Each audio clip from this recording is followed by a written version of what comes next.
আপনাদের সকলকে স্বাগত। আপনাদের সঙ্গে রয়েছে আমি মঞ্জিমা। সম্প্রতি বিহারের পর পশ্চিমবঙ্গের মাটিতেও শুরু হয়েছে SIR অর্থাৎ ভোটার তালিকার নিবিড় সংশোধন প্রক্রিয়া, যা নিয়ে তপ্ত রাজ্য রাজনীতি। তার জন্যই তৃণমূলের সাধারণ সম্পাদক অভিষেক বন্দ্যোপাধ্যায় সমস্ত তৃণমূল কর্মীদের ব্লকে ব্লকে বিক্ষোভ কর্মসূচি পালন করার নির্দেশ দিয়েছে। সেই নির্দেশ অনুযায়ী জাগলি চৌমাথা মোড়ে আয়োজিত হয়েছে পথসভা, যার মাধ্যমে তারা বিক্ষোভ প্রদর্শন করছে। সেই ছবি আপনাদের সামনে তুলে ধরুন। এটা নিয়ে কি বলবেন?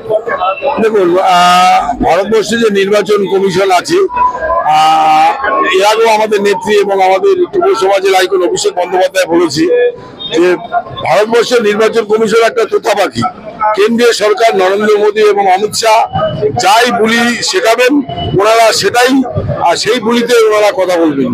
তাই আজকে আমাদের আসন্ন আর প্রায় 3-4 মাস পরে আমাদের পশ্চিমবঙ্গে নির্বাচন, বিহারও নির্বাচন, এবং এই নির্বাচনের মুখে দাঁড়িয়ে যে স্যার চালু করার যে পরিকল্পনা, আমরা এর বিরোধিতা করছি না। আমাদের একটা জায়গায় আমাদের আপত্তি এবং একটা জায়গায় আমাদের বিরোধিতা, সেটা হলো ভারতবর্ষ তথা বাংলার যারা প্রকৃত নাগরিক, একটি মানুষ যাতে ভোটার লিস্ট থেকে নাম বাদ না যায়, তারা যাতে নাগরিকত্ব সুরক্ষিতভাবে তারা নাগরিকত্ব থাকে, তার জন্য আমাদের লড়াই।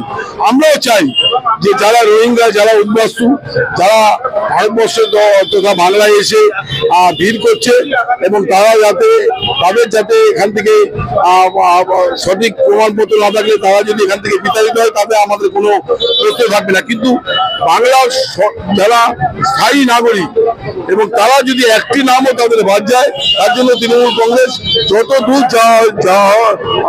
যত লড়াই করতে হয় আমরা লড়াই করার জন্য প্রস্তুত আছি। বলছি, আমরা প্রথমে বলি পানিহাটিতে প্রদীপ কর, উনি হয়তো বাংলাদেশ থেকে এসেছিলেন, তার নাম কিন্তু ভোটার লিস্টে আছে, কিন্তু তবুও উনি ভাবছেন তার পরিবার পরিজন, বাচ্চা, আত্মীয় স্বজন, ভাই বন্ধু, বাচ্চাদের নাম হয়তো বাদ যাবে, তাদেরকে হয়তো ভারতবর্ষ থেকে বিতাড়িত হতে হবে। এই আতঙ্কে শুধু প্রদীপ কর না, প্রদীপ কর আজকে আত্মহত্যা করেছেন, তার আত্মার আমরা কেউ শান্তি কামনা করি এবং তার পরিবারের পাশে তৃণমূল কংগ্রেস থাকবে। এটুখানি আমরা যেরকম কথা বলছি, পাশাপাশি এইটুখানিও বলছি শুধু প্রদীপ কর না, এবং প্রচুর নাগরিক আছে তারা এখনই আতঙ্কে ঘুরে বেড়াচ্ছে, বিভিন্ন প্রশাসনিক দরবারে তারা ঘুরছে 2002 সালে ভোটার লিস্ট এবং অন্যান্য অনেক কাগজপত্র তারা দুয়ারে দুয়ারে ঘুরে বেড়াচ্ছে। এবং এটা শুধু আজকে প্রদীপ কর না, প্রত্যেকটি মানুষের মধ্যে একটা আতঙ্ক কাজ করছে।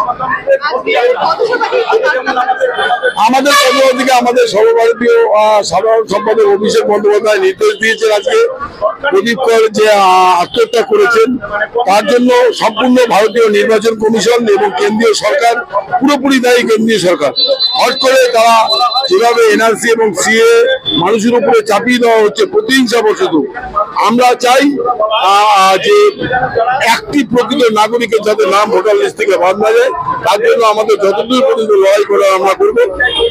আপনারা এখন দেখলেন সেই সভার ছবি, পাশাপাশি আমরা শুনে নিলাম তৃণমূলের নেতৃত্বের মন্তব্য, এমনকি আমরা শুনে নিলাম হরিণঘাটা টাউনের তৃণমূল সভাপতির মন্তব্য। সকলে কিন্তু প্রশ্ন তুলছে, বাংলায় যদি SIR হয় তবে আসামে কেন SIR হবে না? এই প্রশ্ন তুলছে কিন্তু গোটা বাংলা।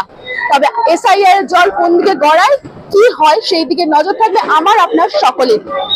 এরকম বিভিন্ন নিউজের জন্য অবশ্যই চোখ রাখুন সময় 365 পর্দায়, কারণ সময় কথা বলে। ক্যামেরায় অভিরূপ ধরের সঙ্গে মঞ্জিমা কুন্ডুর, সময় 365, হরিণঘাটা।